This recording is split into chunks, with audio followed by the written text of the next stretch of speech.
Hey guys, Jim here. Welcome in once again. This is going to be the quick inny outy little review of the Prince Customs Protean. Now, this is a knife that starts off at $750 and gradually makes its way up depending on the options that you have selected. Inside of this cool custom packaging is going to be a certificate of authenticity. You're going to get your cool Prince Customs PVC patch. And then, of course, your favorite new carry knife. I'm going to tell you this right now. Whatever you're doing, stop it, go over, open up your laptop, start following Princeton on Instagram. Get involved with the Prince Customs Facebook group, because the only place you can really buy these is directly from Prince Customs on their website. And Princeton will always announce the drops beforehand. And he does that in his Facebook group and on his Instagram. So follow those two places and have your butt ready to get one of these. Because I think this is probably one of the absolute best smaller sized sub 3-inch blade folders that you can get your hands on.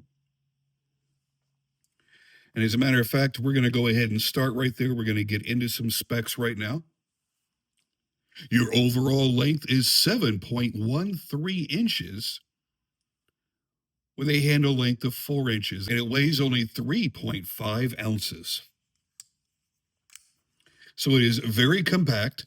You've got a nice thickness for the blade stock here. It's not overly chunky and heavy. It's still a very lightweight, very, very easy to carry EDC blade, but it doesn't get too thin. Even up here at the tip, he has supported the tip. What a great job he's done there. This is a stout little knife. This is absolutely a knife I would tell you do not pass up on. Do what you absolutely have to do to get your hands on one of these. Listen, I know it's not cheap. $750 to most people is insane. For those of us that have been collecting knives for a while, we know that's not insane, but it's actually kind of a value for the level of knife making that's involved here. For those that don't know, Princeton Wong, who is Prince Customs, is a self-taught knife maker. He's also a voting member of the Knife Makers Guild. He is on the board of directors and is secretary-treasurer. This is somebody that has worked his way up from other industries into knife making because of his incredible skills with machining, and has created some really wicked cool knives. Most of them being a little bit more artsy, a little bit more fancy, a little bit more crazy. And this time he went for straight up work knife, straight up EDC work knife. The name Protean has its origins from the Greek sea god Proteus and is associated with shape-shifting and versatility. There's a reason that he chose that name, because when he was designing this knife, unlike all of his other knives, he did not designate it for a specific blade shape. He didn't say this knife is going to be a clip point, or this knife is going to be a tanto, or this knife is going to be a Warncliffe. He went with the overall idea of the knife and made it in a way that any blade shape would be complemented by this handle. So right now, you've got a really nice drop point here, almost a clip point, really. So you've got the drop point aspect, and it kind of comes up a little bit, almost like a clip point. But you've got a beautiful drop point here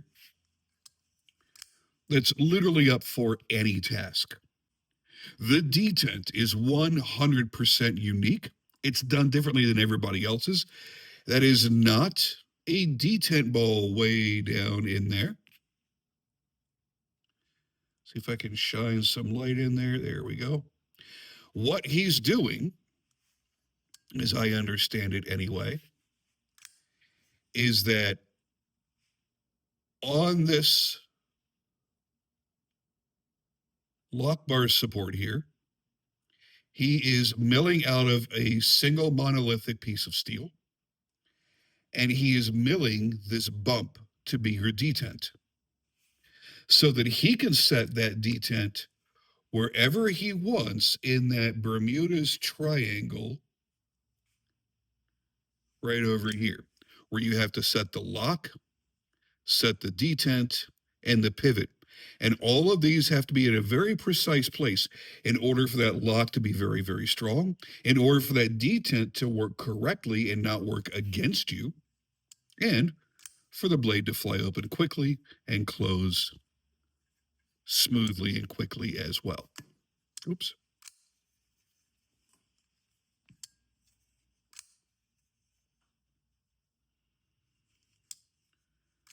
One really interesting thing about this is your pocket clip and backspacer work together as kind of a tuning fork.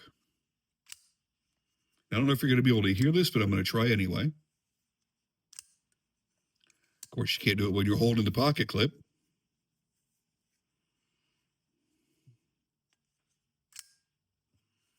My finger still touches the pocket clip, no matter how I hold this.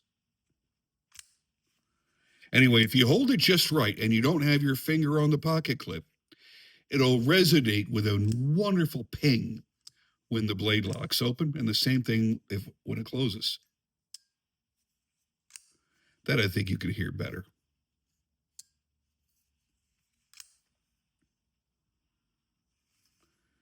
This is the perfect little workhorse, and I really, really dig it. Now, remember, this again was the glossed over quickie in and out review. If you would like to hear more of the details, more of the specifics, and more of the story behind this model, please check out my regular channel, my original channel, where there will be a full in-depth review that I'm putting up right now.